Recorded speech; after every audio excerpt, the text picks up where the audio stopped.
Y justo sobre el tema de los mínimos es nuestra política en la mesa con Luis Estrada, esta noche de domingo aquí en Milenio Televisión. Luis, bienvenido, ¿cómo estás? Gracias, Héctor, buenas noches. Pues también muy lejos de aquellos 6,000 pesos que mencionaba en su momento Ernesto Cordero cuando era secretario de Hacienda, que podían vivir una familia.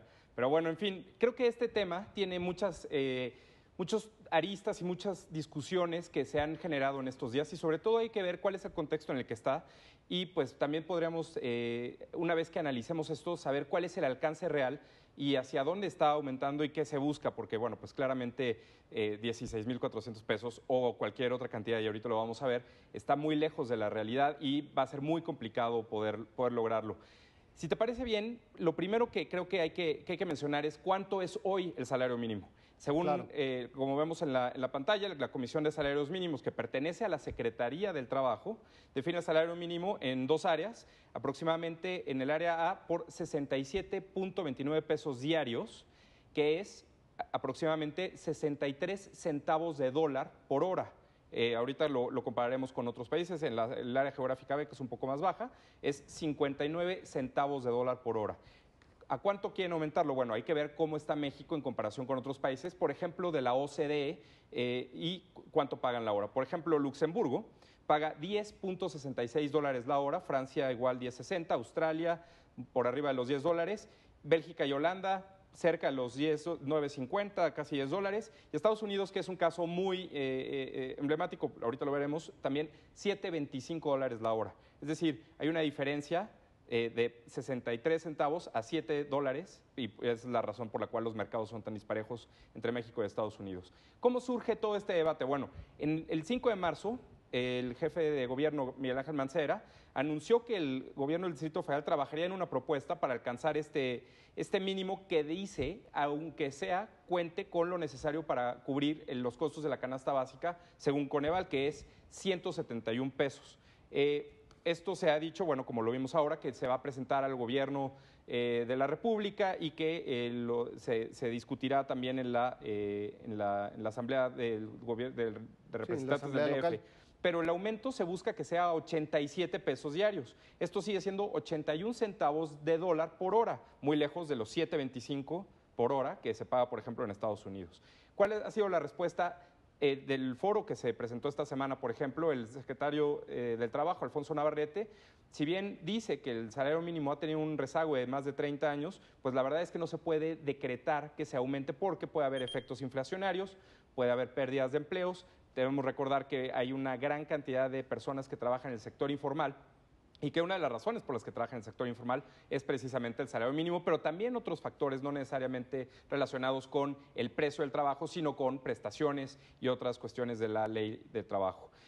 Lo interesante aquí es que cuando nadie se esperaba, el PAN aparece y después de declaraciones como las que conocemos, dice que Gustavo Madero anunció el 28 de julio que en el 2015, así como vimos hace un momento que el PRD presentará una pregunta para consulta popular sobre la reforma energética, el PAN presentará una pregunta para incrementar el salario mínimo. La pregunta que propone el PAN dice: ¿estás de acuerdo en que la Ley Federal del Trabajo establezca que la Comisión Nacional de los Salarios Mínimos fije un nuevo salario mínimo que cubra todas las necesidades de una familia para garantizar al menos la línea de bienestar determinada por Coneval? Es decir, el mismo tema que trae el PRD, en este caso el gobierno del Distrito Federal, Miguel Ángel Mancera.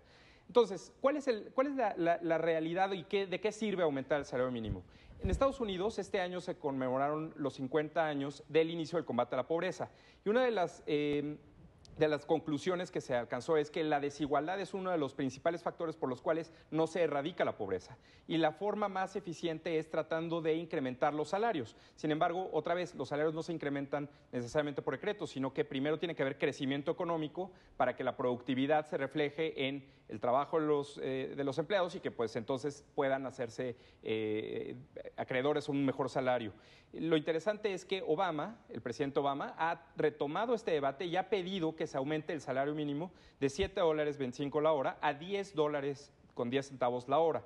Algunos estados ya han empezado y han aceptado esto. De hecho, 22 estados hoy día tienen ya un salario mayor a $7.25 la hora y se espera que para 2018 prácticamente todos los estados tengan un salario mayor al de $10.10 la hora, que es lo que busca el presidente. Entonces, si bien por una parte sí hay algo de razón en el sentido de que puede haber un impacto en reducir la desigualdad, también tiene mucha razón las presiones inflacionarias que pueden crear si nada más se genera una decisión un aumento por decreto.